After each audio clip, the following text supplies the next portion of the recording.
Saudara-saudara terkasih, virus corona sungguh nyata, ada dan masih ada. Kita berharap semoga virus corona ini cepat berakhir, agar kita umat manusia dapat beraktivitas kembali seperti biasa. Selama pandemi virus corona ini, ada banyak larangan dan aturan. Ada yang sungguh-sungguh menaatinya, dan ada juga yang tidak terlalu peduli. Masing-masing punya alasan tersendiri. Hal ini melukiskan bahwa setiap individu mempunyai kebebasan. Kebebasan untuk menaati dan kebebasan untuk tidak menaati larangan itu.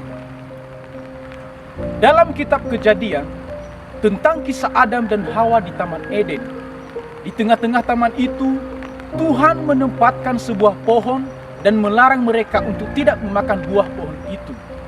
Tetapi Tuhan tetap menghargai kebebasan Adam dan Hawa. Tuhan memberi larangan, tetapi manusia diberi kebebasan.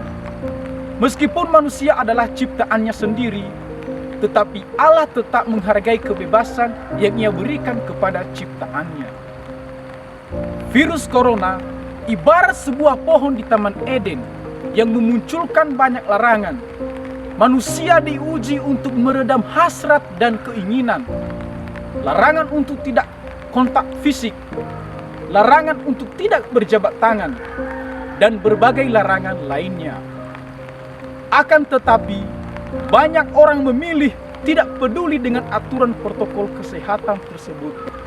Tetapi banyak juga orang yang begitu disiplin mengikutinya. Kita tahu bahwa virus corona membuat kita umat manusia semakin merindukan Tuhan dalam kebersamaan. Banyak orang bernostalgia akan masa-masa sebelum pandemi, di mana semua orang dengan bebas pergi ke gereja menyembah Tuhan tanpa kekhawatiran. Kebebasan manusia sebagai umat beriman untuk menyembah Tuhan patut dihargai. Tetapi di situasi pandemi virus corona ini, kebebasan membutuhkan rasio dan akal budi, agar manusia tidak dikendalikan dan dikuasai oleh hasrat dan keinginan. Akal budi dan kebebasan merupakan anugerah Tuhan. Dengan akal budi, kebebasan akan menyadari batas-batasnya. Maka, seseorang yang taat pada aturan selama pandemi virus corona, itu berarti ia menggunakan akal budinya. Walaupun kebebasan untuk melakukan itu ada dalam jangkauannya. Hal ini mengartikan bahwa tindakan tidak berjabat tangan selama pandemi bukanlah sesuatu yang salah. Tindakan tidak datang ke gereja dan hanya berdoa di rumah dengan mengikuti misa secara online bukanlah sesuatu yang salah. Sebab kita menggunakan dengan baik akal budi yang diberi oleh Tuhan. Dengan akal budi, kita tahu bahwa berkumpul dengan jumlah yang sangat besar akan memudahkan penularan virus.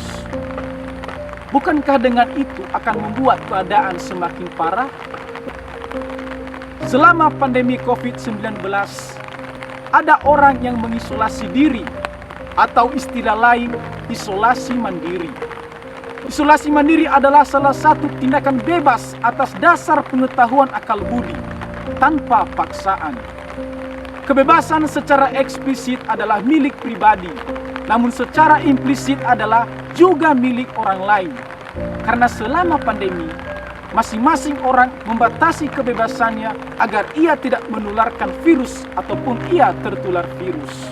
Namun, kita melihat bahwa angka kematian di negeri ini semakin meningkat. Masa-masa berakhirnya virus corona belum ada tanda-tanda. Sebuah pertanda bahwa kita mesti terus melatih diri untuk menggunakan kebebasan secara sehat dan bijaksana, agar kita tidak dikuasai oleh hasrat dan keinginan seperti yang terjadi terhadap Adam dan Hawa yang tergoda memakan buah pohon di tengah taman, meskipun sudah dilarang oleh Tuhan.